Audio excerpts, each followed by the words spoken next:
My name's Andrew Mummery. I'm the curator of the exhibition of Carol Rhodes' work, which is on here now at the Mac in Belfast. And the exhibition is called Survey, which is a title that Carol came up with. And it's a very comprehensive overview of Carol's work. So the word can be used in that sense of survey. But also the idea of survey as in to survey, to look at.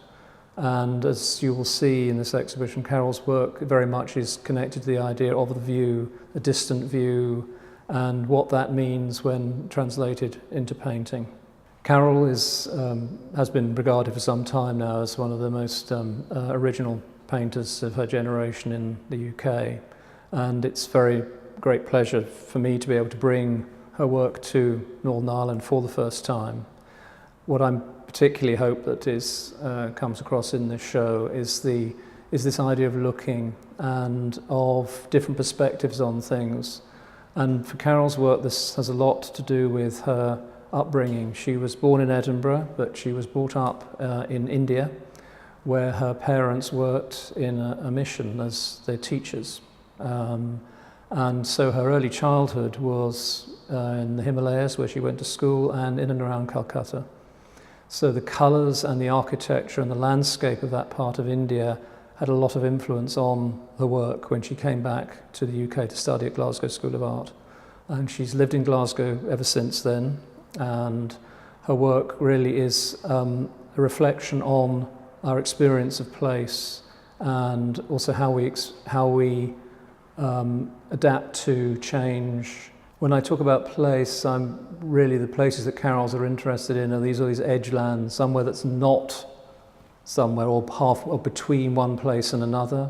If you'll see in the paintings, they tend to be areas, often an area of coastline, buildings, or areas of towns that are not the main centres.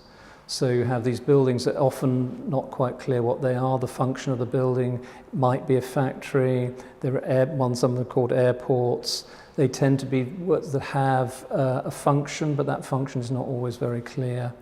And the idea of the distance, I think, is also important, that you're always never directly in somewhere. There's always looking at somewhere from a distance, and that idea of changing perspective, that everything is moving, the city moves very quickly when you're in a city, but looking at it from a distance, it takes on a different perspective. What we're looking at here, although these places may seem strangely familiar, particularly if we're looking out of an aeroplane window, for example, what we're actually looking at are not real places. They're fictional syntheses, she calls them. Inventions, the individual details will be taken from aerial photographs. She works from books and sometimes photographs she's taken herself, but they're always invented places that are drawn out very carefully beforehand. You can see some of the drawings in the show, which are very rarely exhibited, but each of the drawings is the way that she creates the composition, using details from different sources. She calls it the skeleton that she can then work from by literally tracing the drawing onto the support, and she then starts making the painting. The paintings are often quite different from the drawings. In fact, sometimes you can see in the exhibition examples of how these change things. But what's important about both the drawings and the paintings is that they are a means to create a world that is very much hers, and it's her own artistic world. It has references to things that we think we're familiar with. But in fact, the more we look at the paintings, and particularly if you look carefully at the compositions and the way this perspective changes, they couldn't be taken from a single viewpoint. They're often from different positions, and in fact, if you move from one painting to another, you can see what that might seem to be one perspective actually shifts and turns in the same way that the buildings might move. So we're looking at things from angles, from the sides, from above. And this way of changing perspective reflects also the way that she paints. A very particular colour scheme that she has, very subtle colours, often quite unexpected colours. Part of this is inspired by her memories of her childhood in India, but also from old master paintings as well, and from book illustrations. She likes, actually, one of the things she really is very interested in is old printed books. And the colours of old colour printing and the edges and the bleeds on these books.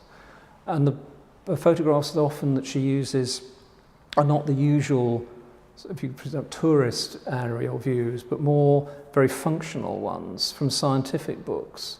And she likes the very matter-of-fact way that the buildings are presented in these books. They haven't been aestheticised by the photographer. And what she's doing is actually trying to uncover in ways, sometimes their mundanity, their everydayness, to make these places that we think we know, and we think we easily look out the window and say, oh, that's, but these are kind of syntheses of different memories. I came to MAC back in February this year to have a look at the space. I had seen it before, but to remind myself of the space. And the overall idea for the exhibition was to show things that did have an urban feel to them and take account of the architecture, both of the space and the views. And when I came to lay the exhibition out, I wanted to start very specifically with this early painting from 1994 called Bay, which is a significant work as it's the first aerial landscape when she really started to look at things from a distance. And if you'll see, there's no horizon line. This is quite an important aspect for her. The painting opposite it, called Factory Roof and Houses, which was done around the same time, that's a much more, you can see, more conventional view of a building. But this aerial landscape really starts to become a characteristic of her work from Bay onwards. And that's something that you can see as the show progresses. And this idea that you can create a world, a visual world, from a distance rather than feeling you're on the ground was quite important. She talks in the notes that she wrote about that painting, that she almost imagined herself walking on the paths in this painting, and became quite obsessed with that idea. And also she talks in other interviews about cycling and journeys on trains. So although we may associate an aerial view with looking out of an aeroplane window, for her, in fact, it's journeys. They don't have to be aerial ones. And it's certainly something that I hope becomes clear in the way that the works have been laid out in the exhibition, that glimpses through the windows, particularly in the very tall gallery at the end when you can see through to the cathedral, and the deliberate placing of the painting called Town next to that, to create these kind of views that were actually seeing something differently, making us look at the painting and then look at the view outside that we might easily take for granted. And that was something that I was trying to do quite a lot in the way that the exhibition was laid out, to have a viewpoint of the viewer in the gallery looking at the paintings and being aware of their own position within the gallery itself and the position of the gallery to the outside world. And this idea that artists making things in a studio that's a very enclosed space, but working on something that is outside as a distance from that. These are all studio paintings in the sense that they're made in a studio. They're very much about an internal experience, even though that experience is looking out.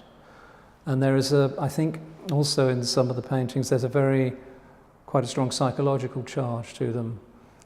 Carol once wrote them in a way that they were self-portraits, although she's never been specific about quite what she means by that.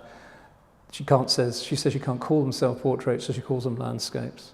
And I think this is something that's, again, is very interesting, that you might think that they look like real places, but they are. This idea of invention is very important, and an internal viewpoint. Look, almost like you can look down on yourself. If you imagine, she talks in another interview about children having almost like an experience of leaving their own bodies and looking down on themselves, perhaps something that had happened in a dream. And it's this idea that we're not just looking down at cities, we're actually looking at our own relationship to the spaces around us. As you will see, there are no figures in the paintings. And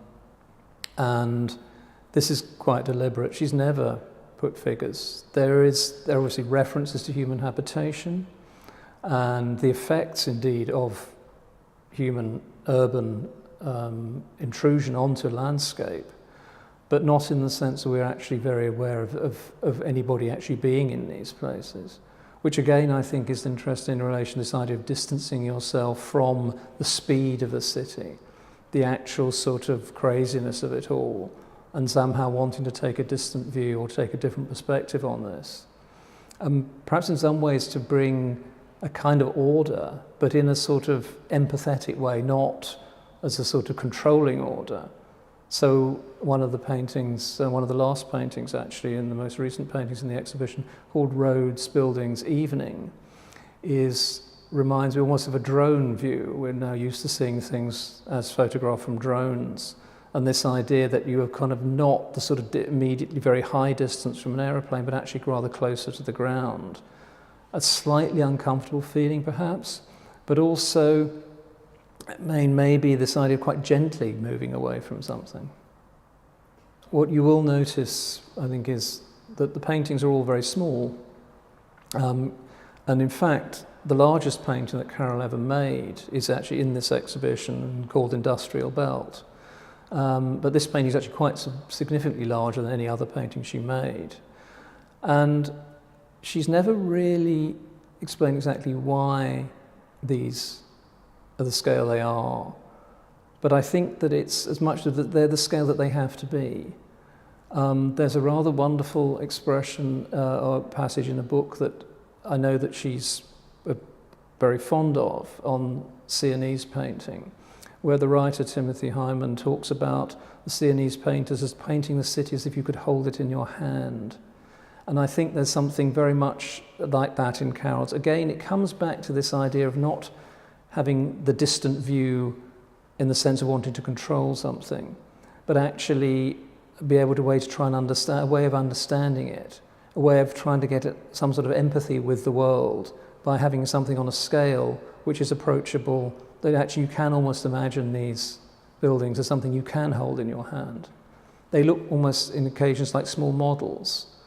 They're not, she doesn't use models at all, but these are on a scale where you can imagine that. And also, I think another thing that's very important in that relation is to look at the brush marks on the painting, the scale of those marks, which is actually quite surprising. Some of them from a middle distance might look quite detailed in the way they're painted, move up, and some of the brush strokes are very broad.